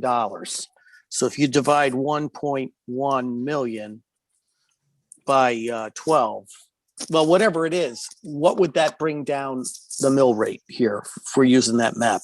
If we're reducing, if we're reducing the cost by down to an increase of $1,100,000, that would take your the board of, it would lower the Board of Ed's budget by $1 million. right. So put if you put that in your calculator, there is all I'm talking about. Yeah. Where's that No, land us? I'm bought into it enough that I'd like to see it on the calculator as a draft. That's what I meant. That's what I was talking about. So instead of 337, we're reducing, or 336, we're reducing it one. Yeah, there you go. Easy, amazing how $1 million just be that easy to change. All right, so now we're Doesn't that take us down to where we started on that target rate before we switched it back down? That pretty much just hit our that initial target rate, right? Yes. We were about that far away, right? So, which is sort of what I was getting to when I was saying, let's not have that called the target, because I knew we were going to be looking at making some adjustments. So now with a $0 million increase, we want to find 2.6 million more. Right. Get there, but okay. Well, it's helpful to see it. Otherwise, we're at 0.9 mil increase. right. And so to see, I mean, if we just, again, just temporarily, if I put in exactly what the target, so you can see the impact, that's a 0.92 mil increase over the current year, or 3.45%. So Sean, maybe I'm not as quick as everyone else. What did you just add in? So you took $1 million off of the Board of Ed budget? Yeah, effectively, we had already taken what Jeff presented as 336, and then we just added simply $1 million to that. I think what I heard through the conversation there was that if we infused $1 million into their trust fund and then brought down, essentially assume they would lean on that through the year and obviously hope for a better year, but that general their request is $2.1 million. Exactly. And what Mr. Slocum is suggesting is that we replenish that to cover the $2.1 million to essentially leave the balance where it is today, but not to make any improvement to it, correct? Well, actually, I think what I said was increase their balance by $1 million and reduce so their balance is $1.2 contribution. million. So Right. that further erodes, assuming their budget of $900,000 per month is correct, Tim, that further erodes their balance at the end of the year. Right now, they have about $1.2 million, which is, call it 1.25 times their run rate. I don't know that we should be looking at trying to further erode their balance. No, I would agree. I would agree with I that. actually think that if we're going to make a one-time infusion, Be I more. would suggest that we make it higher than that, so that we take it to the run rate, plus potentially giving them the 3 months cushion that they're looking for. So essentially, if they're at $1.2 million, they're looking for $2.1 million. That's so you're at $900,000 there. And then you've got to add their run rate of another couple, they're 1.25 times their run rate. You're going to have to add a couple of more months, I would imagine, to it. So whatever that number is, it's higher than, what you're asking. I think we're probably closer to, I don't know, is it 2 million? 1.5 million. 2 months would be 1.8 million plus whatever you. So it's closer to $2 million. So if you funded the $1.8 million and their run rate's at 900,000, they'd end up with 3 months roughly of reserve at the end. I think we should be looking at it. If we could use these ARP dollars as a one-time infusion, I think that's how we ought to be looking at it. Well, that doesn't erode the balance, like you said. So that is more positive. That's Correct. better planning. That's correct. I think it sets the table better for the following year. All right, I'm not sure if I'm not hearing something correct or what. We're looking at putting in the $1.8 million so that they have 3 months, and I agree with that. I think that's very prudent. But we would still need to fund them to the $900,000 that they're requesting per month in order to not have them lower that balance. That's correct. That's the way I understand it. Yeah, but I thought. Yeah, that- but remember, Dave, the reason you're misunderstanding it is they have more than 1 month of reserve right now. So Well, they have have 1.2, 1,225,000 in their current account. So Right. if, so a 1.8 million, we're basically keeping it status quo based on their run rate of 900,000. Correct. Well, the run rate of 900,000 means they need 2.7 million in there. If they have 1.2 now, they need about 1.7. 2.1 million. Or yeah, so they need about 1.7 or Yeah, that's what we're saying. In order to 1.6. ensure they have 3 months, if their $900,000 of run rate pans out, and Yeah. we want them to have 3 months of reserve at the end of the year, they need approximately a 1.8 million infusion. Right. Right. I But in that agree. Scenario, we're not reducing their budget. Right. Oh, right. That's what I'm trying to figure out. Yeah, so essentially, rather than giving them the 2.1 million, we're doing a one-time infusion of a 1.8 million. So So we're we're- not changing their operating budget though. The budget. Well, we are. The way we infuse it is, I'm suggesting, like Mr. Slocum is, that we do it as a one-time infusion, lower their operating budget by that additional 1.8 million, and then funding the 1.8 million through a one-time infusion. No. Then at the That end, you doesn't won't add end up up. 3 months. Well, Right. they're going to be using the reserve for that. So if we bring it down to instead of 900 to 800 a month, Right. then they may have to be dipping into the reserve each month. They may not, depending on.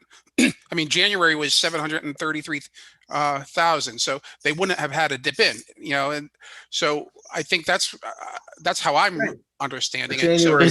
But it's not a guarantee that the end that you're going to have 3 months worth of. Certainly not. surplus. Is it reasonable to just ask Jim and Sean to just sort of run a few scenarios here for us so that we don't have to seem like we're guessing or grasping at straws to come to the answer we're looking for? We basically want to reduce the increase they're seeking in the month in their medical trust benefit part of the budget.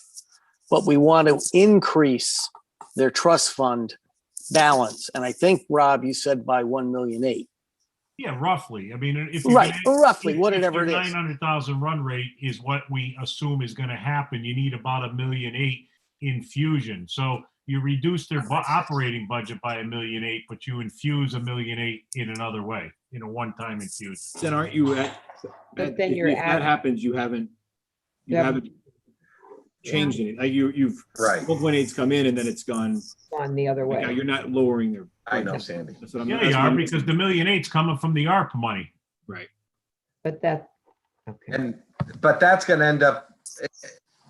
Okay, the 1.8 million, I understand where that's coming from, and I understand what you're trying to do, build up the fund balance to 3 months. But the reality is, at the end of the fiscal year, if we don't leave their request the same, Yep. we know they're going to be spending that down. So that at the end of the year, they're going to be back where they are right now with $1.2 million if they have a run rate of 900,000. I wasn't suggesting that they cut their increase by 100%. I was suggesting you cut it in half. So you go from whatever they're paying now, 700 and change, you increase it by, say, $88,000 every month. And you just put half of their increase in the balance of the trust fund. Okay, that's better. That's what I was really thinking of when I was talking about it. In other words, you're sort of splitting, you're using all the money they're asking for, you're just using it in different places. Well, to your point, there's probably a good way we could show this in one of Jim's easy to understand spreadsheets. So maybe Right, there's something. where they can wake up at 6 o'clock in the morning and put a computer to it in their brains. And I'm not entitled to that So information Tim, now. what you're suggesting is we would only use about half of what they want out of the one-time funding. Is that what you're suggesting? What I'm suggesting is that we reduce their request to increase by 175,000. We reduce it by roughly 50%. That was just what I came up with. Yeah. And then we take that 50% and throw that into the balance using the ARP money of the medical trust fund. So if they actually go through that burn rate, They'll still be the same. that it's going to be met. And yes, we did not increase the balance from what it is currently. And if we want to throw extra money at it, well, then we just increase that. We just throw extra money at the balance as opposed to cutting their budget number further. So we could add, if you wanted to bring up, if you want them to have three months in claims or whatever it is, and you feel you got to throw in an extra $800,000 of ARP money, that's just another contribution. But we're still reducing their budget. Yeah, the issue is, what do we really believe their going forward run rate's going to be? Is it 725 or is it 900,000? That's really, I mean, we don't really know. We don't And I don't think it's going to probably be 720, but I think if we're throwing $80,000 on top of the 720, you're already increasing their monthly funding to 800,000. Which is 100 below what they expect to have in expenses. Right. Fine. Right. I'm not But you're disagreeing. but you're throwing that in the trust fund and then some at Rob's suggestion, just so they have more, so it doesn't hurt us next year. But it's also funding it, David, in line with the experts' recommendation. Well, to do what you both want, because you're not both necessarily saying the same thing. I mean, Sean, I think you're, by your questions, I think you're as perplexed as me. If we want 3 months in there, we need to have at 900,000 a month, we need to have $2.7 million. Right. We have 1.1, so we need another 1.6 to get them to 3 months. Well, we are saying different things, but this is a conversation. We're trying to collaborate on this whole issue. We're talking this out so the public can understand how we're thinking. Right. The issue, the difference between Tim and I is that Tim is setting their operating budget a little higher than where I'm setting it if you increase the one-time fund of it. So I'm okay with what Tim is suggesting, because basically what we're doing is we're setting their ongoing run rate at about $800,000. So essentially we're going to increase their operating budget up to $800,000 from the current budget of $725. So that's $75,000 per month times 12 months. So that's what their operating budget's going to increase by, assuming we agree to this. The difference of what they're asking for to $900,000 becomes a one-time infusion. That's what Mr. Slocum is saying, and I'm good with that. And so if they need it. Have them have 3 months then. Well, then we could decide to embellish it, David. Sorry, Sylvia. Right. Sorry. But then they would have, if they have the 900,000 and they need to use it because the run rate is supposed to be 900,000, or that was the suggested run rate. And we put that extra in there as an infusion to the balance that they have, and they use it all up. At the end of the year, we're right back to having a surplus of $1 million, whatever it was when we started this year. So if you're going to put in 900,000 and you expect to get it up to 3 months worth of claims, you need to add another $1 million to that to get it up to 3 months. And that's, I hear what you're saying. And that's okay. I'm not saying I'm opposed to that, but that's what you're going to have to do if you want to give them at the end of the year a 3-month cushion. Am I understanding that correctly? I think so. Yeah, I think. Yeah. Okay. All right. Poor Mrs. Pavano's about to jump through the screen, and then I know Mr. No, Talbot. I just need to understand how I know what we have to put money back in the medical benefit, and it looks like it's like 1.6 million. But what are you doing with the operating budget? That's what I'm very confused on that. Got to keep that the same, don't we? Can you, somebody answer me? That's exactly what we're talking about, is to increase the operating budget from the current budget, which is 725. They're suggesting going forward, they need it to be 900 a month, which is a $2.1 million increase. And what we're suggesting is that maybe we can fund that in a couple of different ways, partially through increasing the operating budget and partially through a one-time infusion through the ARP dollars. Right. Okay. Thank you. Talbot, I'm anxious to hear what you have to say. Thank you, Mr. Chair. This is what I was working on while Jeff was talking, and it is very close to resembling what Mr. Slocum brought up. So let me see if I can run some numbers here by all of you and see what you think. So Jeff is, the Board of Education has asked for $10,617,983, which is in ballpark numbers for the Medical Benefits Trust Fund, which is in ballpark numbers $885,000 a month, which gets to the 900,000 he talked about. But the request is for 885 per month. So if we fund them at 725 per month, which is where they are currently at, that's a difference of $160,000 a month times the 12 months, which is $1.92 million. Right. So from the ARP fund, we take $1.92 million and infuse it into the Medical Benefits Trust Fund as a balance. And you kick in, if they're right now at 2.1, you kick in another 600,000, which gets them to 2.7 million, which is their 3-month cushion. So when you do that, you leave the cushion alone, you don't take it out, but that 1.920 or 1.92 million can come off of their operating budget, coupled with the 337 that Dr. Solon talked about tonight, gives us a total of 2.257 million, which reduces their budget from 3.9 million down to 1.643 million, just to confuse you even more. Yeah. And gets us to a mill rate of 33.79, which is a plus 0.57 mill rate increase.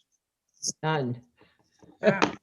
So Peter, what you're doing is you're increasing their operating budget. I think what you said is by that additional $600,000 to get us to the 3 months of Yeah, cushion. you put it into the balance, the Medical Benefits Trust Fund balance. That way it never touches the budget. Gotcha. So it sounds like you're saying similarly to what I originally said. Very. And that uses 1.9 million of the ARP funds. That will go It to, actually uses 2.52 because of the you're going 600,000. in the extra 600,000 to Okay. the balance to get them up to the 3-month cushion, but then you're using 1.92 to reduce them from the 885 a month down to the 725 a month. Now, Got it.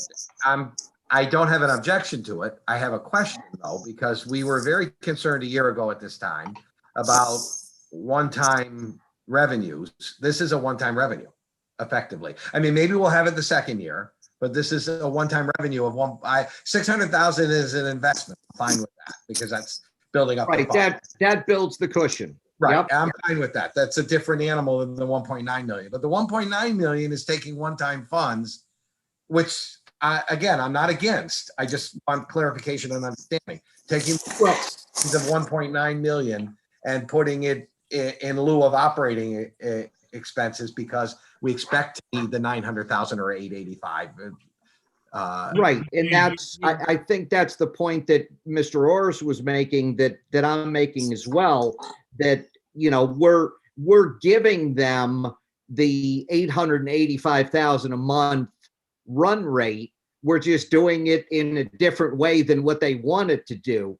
And you're right, it's assuming that every year is then going to be a 900,000 or an $885,000 run rate on Medical Benefits Trust.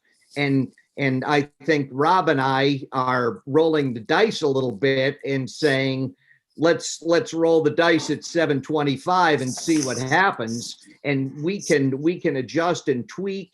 And oh, by the way, we've talked about using 1.4, and I'm talking about using 2.5, where we're about half of our ARP money. So, let's roll the dice and see what happens next year. And we've got some room to make a counter, a counter swing or a counter adjustment next year, with still having a lot of ARP money to play with. That would be the only reason that I would not have the usual objections I would to one-time revenues, because it isn't really just one time, because we have the availability of the funds, actually a year and a half, because we've got 30 months to use it. So we could put some of it the following year as well. So Yeah. we could gradually wean off of it if we end up being at the $900,000. So I feel similar to what Peter is saying, but if the group feels as though what you're saying, David, is that if the real number is higher going forward and you want to reduce the one-time infusion a little bit and not reduce the operating budget quite as much, I'm certainly happy to have that conversation. For me, the I think we should. I think we should. Peter is saying. The compromise, I think, is what Mr. Slocum is suggesting. Well, it's only and the only reason I even looked at it that way was because I know it's not necessarily the only place we should consider those funds. We haven't talked about where those funds can be applied to debt service. And I think, David, you mentioned water treatment money, but I don't know where the best savings is, long-term or short-term. I really don't know the answer to that. And do we know how much we would benefit from that? Well, you're right. I did mention that if we were to pay off some of the debt, on which it definitely is usable for sewer, wastewater treatment expenses, we would then free up money for school modernization and other capital items that are coming down the road. Mr. Talbot? Thank you, Mr. Chair. And to that point, Tim, and Sean, correct me if I'm wrong, but what you and David were talking about earlier was putting the money into the current fiscal year which would increase the fund balance by 1.4, and David, I think you were using 2.2, right? Because there was the 800,000 and the 1.4.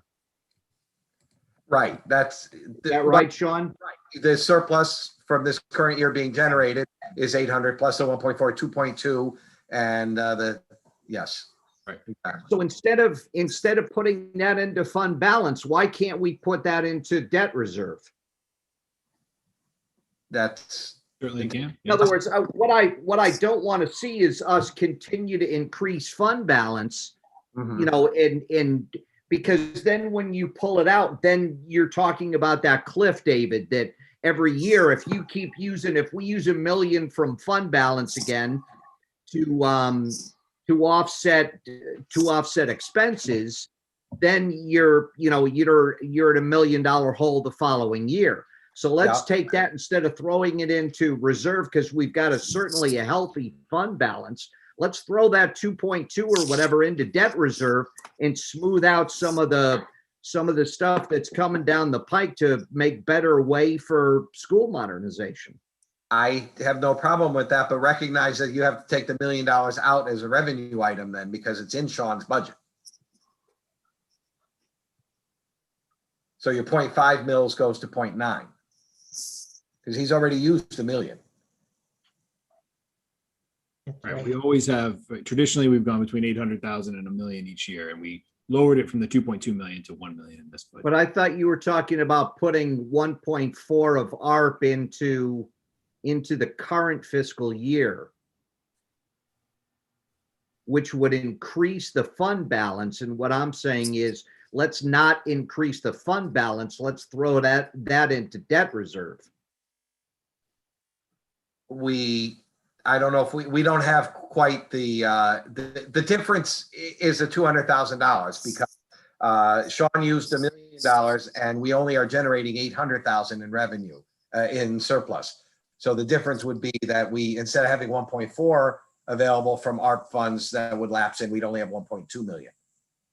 Because that's why it was 2.2 million, but minus the $1 million that he was already planning on spending. So now we would have 1.2 million, which I'd be very happy to see lapse into debt reserve. We've already got 2.7 million or 4.7 million in that, which I think is great. Sean, which one is it? It's we confirmed it before. It's 2.7 million, and that's before the two bond premiums of just almost exactly 2 million. So 4.7. All right, so we've got 4.7 million in debt reserve. just added last month from the bond sale and resale, refinancing. And we had 2.7, 600,000 of which we put in a year ago, 614. So we got 4.7 million. We add another 1.2 million to it. We've got 6 million in there. That would make a nice cushion to use that over 10, 15 years, you know, $400,000-$500,000 a year over a number of years to cushion future capital expenditures. I think that's smart planning. And that's exactly where And Sean Jim and- is. funny, we're Jim all is having gonna the same find that conversation. I'm sorry. Jim is going to find that extra 200,000 to make up Sean's $1 million by the end of the fiscal year anyway. Yeah. I don't think that's a big deal, but. No, I don't, listen, $110 million, I'm not concerned about $200,000, a rounding number in terms of the revenue, because it's just coming from the general fund where we do have ins and puts and takes all year anyway. But the ARP money is almost $8.5 million, correct, Sean? And that's to be, that we can spend over 3 years. 30 months, right? So 3 fiscal years. Okay, so essentially that's 2.8, and my calculations are accurate, about $2.8 million per fiscal year. Is that how we're planning on using it, to try to spend it over the next 3 years? I believe that may be prudent. And We have to, kind but- of use it to the pockets that we're talking about. You know, Mr. Talbot's talking about building our debt reserve. I think that's very appropriate. I don't think we need to be throwing it into fund balance. I kind of assumed eventually we would pull it out of there and put it into some debt reserve, because we do want to take advantage of, you know, we've used a lot of our debt reserve account judiciously behind us, and going forward, we know we have some other issues. We've got the Chapman property, we've got school modernization. For me, I think that's a great place to put it. Great. No, I'm fine with that. I agree with that. Again, Sean and I spent considerable time this afternoon going over, you know, how many millions were left in which funds, so that we would know whether we could do something with that. But so if we take 1.4 million from this year, and then we're going to put into the trust fund 2.5 million. We've now spent half. We've now spent 3.9 million of the ARP funds. But that allows us to get weaned off of it over the next fiscal years. We can be optimistic, realistic, I guess, with the Board of Ed, because they may have a better history like the town is having with the medical benefits. So we may not need 2.6 or even the 1.9 million next year, and that money is available there. But again, I don't want to spend it all just on that. In reality, I'd like to see that we have some for other things. Like you said, Rob, there's you know, the Chapman property and other things that we want to do as well. We're talking about, you know, 2.5+ million for that, but we're talking about 8.5 million of total funds. So we're not using it all for that. The question, and I think, Sean, where I think we're getting to is maybe you and Jim can run a little sensitivity analysis. I think Peter and I are probably aggressively using, you know, kind of aggressively going after the medical trust fund estimates, and Mr. Slocum's a little more conservative. So maybe we see somewhere between where Peter and I are and where Mr. Slocum is. And what that would do is provide us a little more ARP money for other items, I guess. It would increase our operating budget for the Board of Ed a little higher this year than what Peter and I are saying. And I'm okay with looking at that. I just know where I am relative to kind of a mill rate.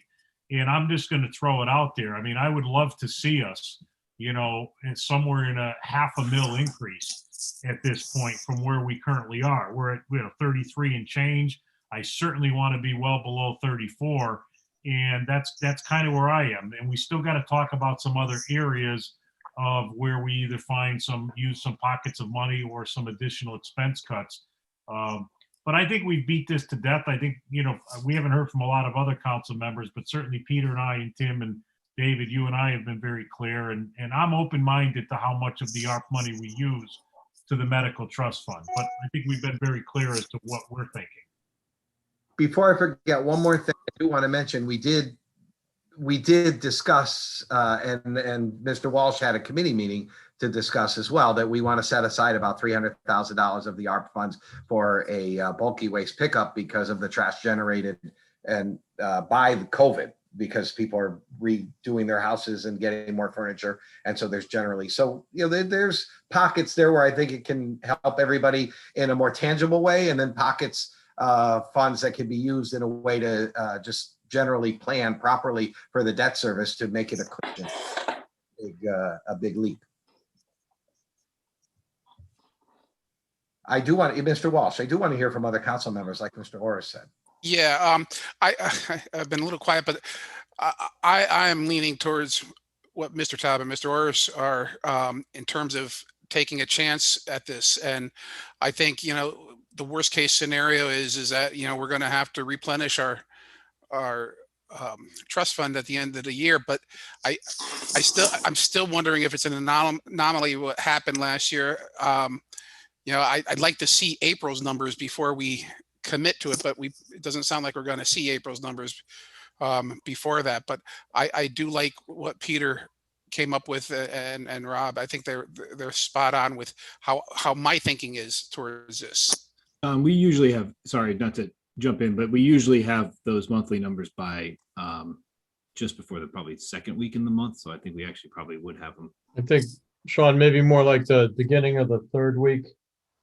We got them last time on the 15th. Okay. But anyway, whatever. Yeah. Between the 50, we might have them right before you make final. Yeah, it'll be just interesting to see, because the first 2 months were average, and then the third month was very high. If the fourth month is high again, then you have to start wondering if that's the direction they're going. January is historically low because it's the beginning of the calendar year, and that's when the expenses loop out. And so it's good. It's what it should be. We're hoping that April comes in low. Down, March did. All right. Other comments or Ms. Nichols? Yeah, I will just sum it up. I'm listening, and it's hard to follow all the numbers. You all have sat in conversations with Sean and so forth for length of time. In theory, I agree with the need to bolster up the medical trust fund and also to use some of the art money in as debt reserve. I think that's exactly the way it should go. I think for clarification, it would be nice to see from Jim and Sean some actual numbers that I can see on a piece of paper that says this is exactly what it is. Peter, your numbers were great, and I'm trying to write them down, but I don't see them. It's easier for me to be able to see them. So if we could see that, it would confirm in my mind what's going on. The theories are great. And I think the difference between your proposal and Mr. Slocum's is that, as Rob said, a difference in being a little more conservative or a little more aggressive. And so I just like to see the comparison of the numbers, but in theory, I think that's a good solution. So that's where I stand at the moment. Other council members? Mr. Slocum?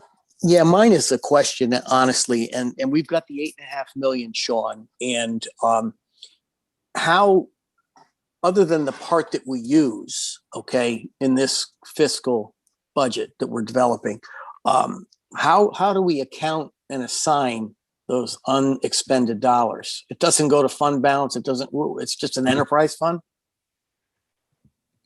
In terms of once they've come in, remember they're coming in 2 different tranches across 2 different fiscal years. So the first, we're supposed to get half of it. Yeah, so we're supposed to get half of it 60, or in our case, 90 days after adoption. So that should be in the beginning of June, as we understand it, because it passed. So that's 4 million and change. If it all comes through the way, there's still that kind of county discrepancy, Sure. but we're supposed to come through the same. And then the second 12 months from that, next late May, June. But we would know what that number is. I mean, we would theoretically. But if we're going to get in $4.5 million, that extra money that we're not actually assigning, so to speak, to our operating budget, where does that show up in the whole scheme of things? It's obviously in the bank, I realize, but when you account for it the following year. Yeah, I would assume in a special revenue fund, but Jim would probably. Yeah, either a special revenue fund, or we could put it on the balance sheet as, some kind of an advanced fund and leave it there until we're ready to appropriate it. So it's not part of fund balance. It's not part of anything. It's just if it was part grandma's of fund balance, money. If it was part of fund balance, it would be what they call assigned fund balance instead of unassigned fund. So what we call our reserves is the unassigned. If it's assigned for a specific purpose, it's no longer unassigned. So it's not a cliff. It's not a cliff we're falling off of. It's nothing. It's just it's Granny's money. Okay.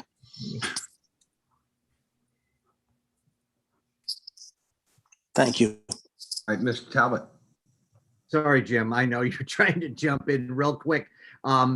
Sean, what Sorry. would be helpful too on the calculator, if we could log a spot for the ARP money and then just show where we're using it or how much. That way we kind of keep a running idea of where we are with that.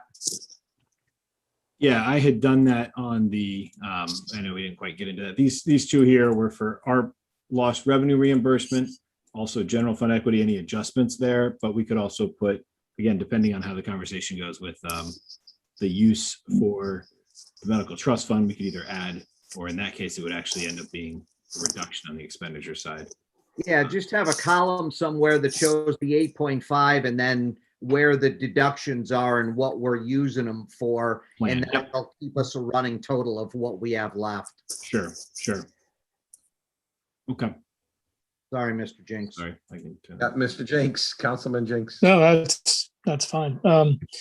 So first of all, I guess just conceptually, I don't love the idea of using this much money on what is basically operating expenses, but I do know that we're in a situation right now where maybe we don't have that much of a choice, obviously, with this big bump in medical expenses.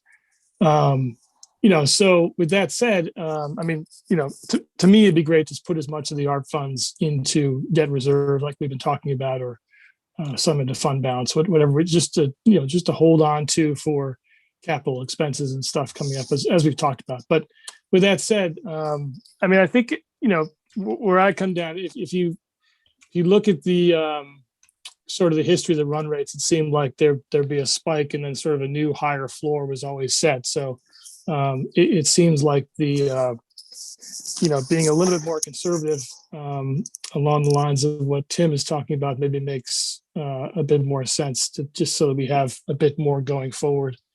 But I don't, then again, we have, the ARP funds still here for the next, couple of fiscal years. So maybe it's 6 one, half dozen the other. So I don't know exactly where I'm coming down on what what's the way to go, Tim versus, Peter and Rob's idea. I don't know, but I think we're in a good place as far as a plan.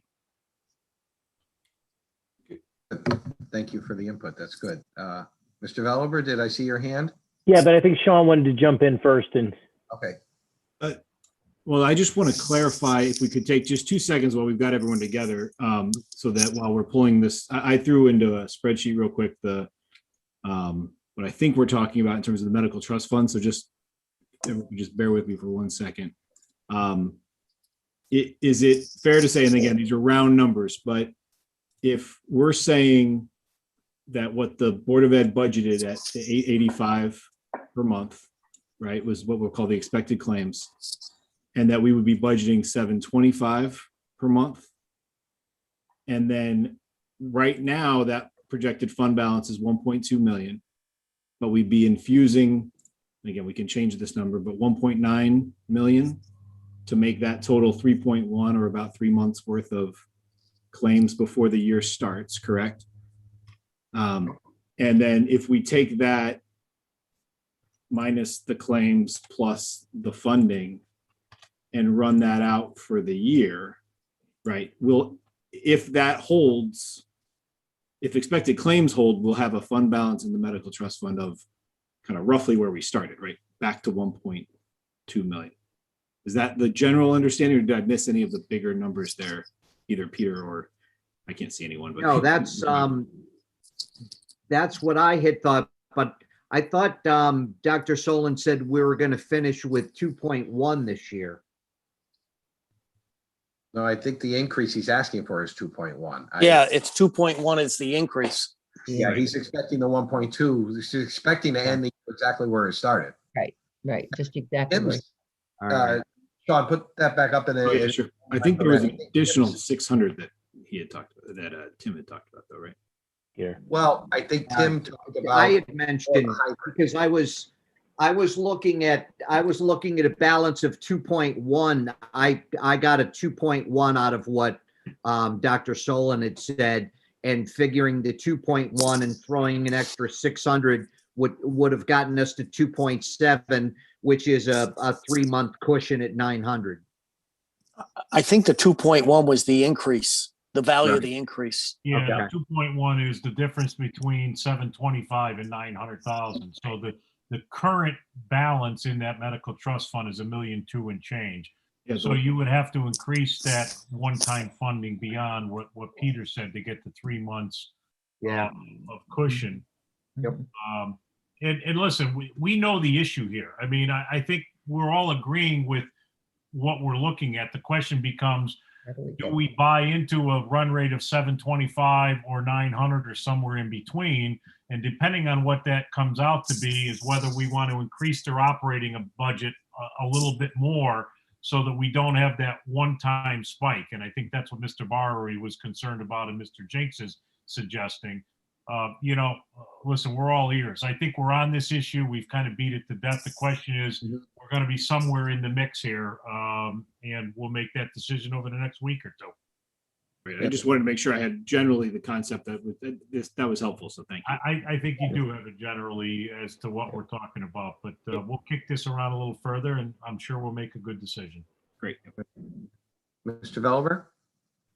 Thank you, and thank you, Sean, for putting that up, because I think that is a good visual. I think we're all in the same ballpark. It's just a matter of some here, some there, and we'll work that out. I guess my question goes to what you'd earlier said about the ARP disbursement. So in year one, that we're going to get 4-point-something million, right?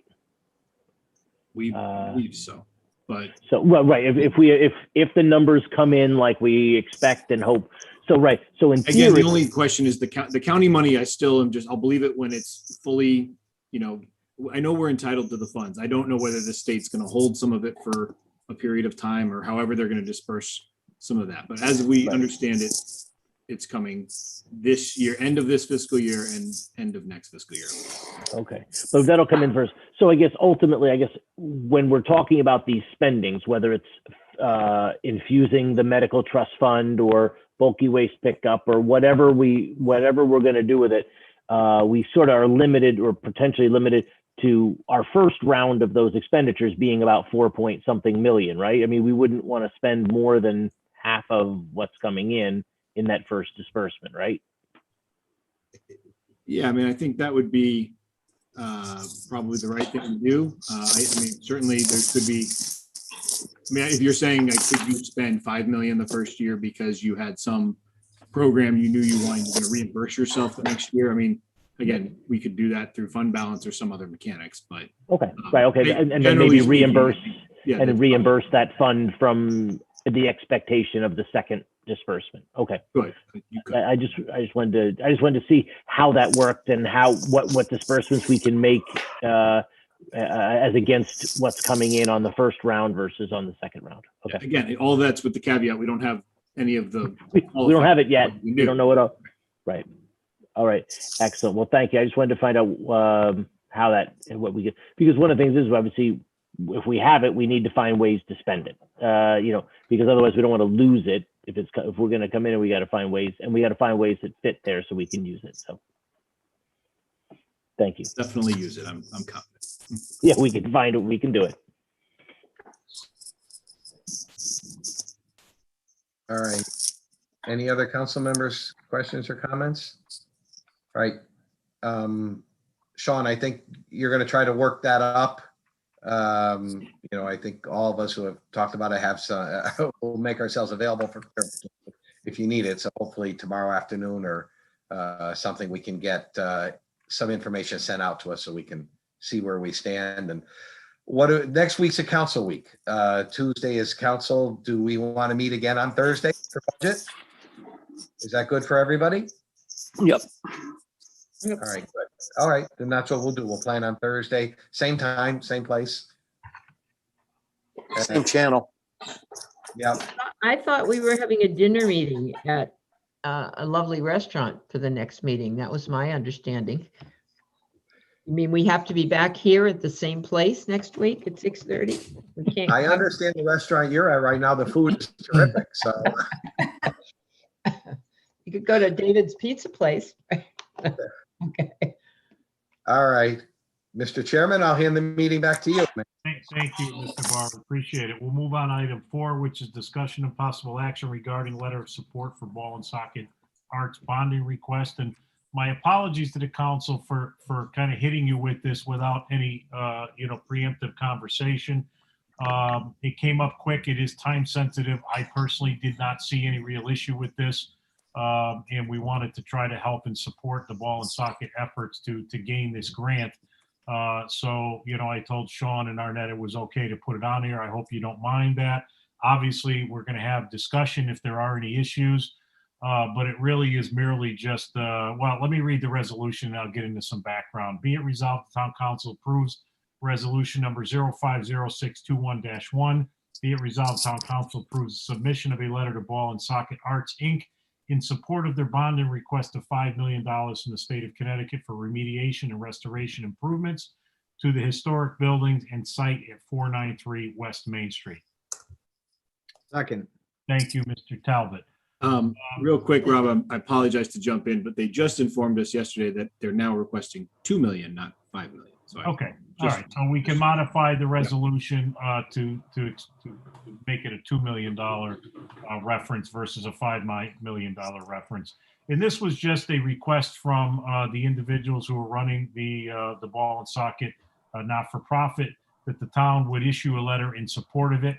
We have had legal counsel review this. They have no concern. Correct me if I'm wrong, Arnett or Sean. Attorney D'Onofrio has no issues with us issuing this letter. We have no involvement in this. We are taking no legal impacts on this. There is nothing that impacts the town other than us suggesting that we support their pursuit of this grant, which we know will be used to further remediate and restore that facility, which is something that we all support. We identified it as certainly an area of town that we'd love to see further development. And so, it's a very simple letter. The letter is attached. You can all read it. And it really just suggests that we as a town council and a community support their endeavor to seek that grant. So with that, I'll open it up to any questions or comments from members of the council. Just a Yes, quick Council. comment.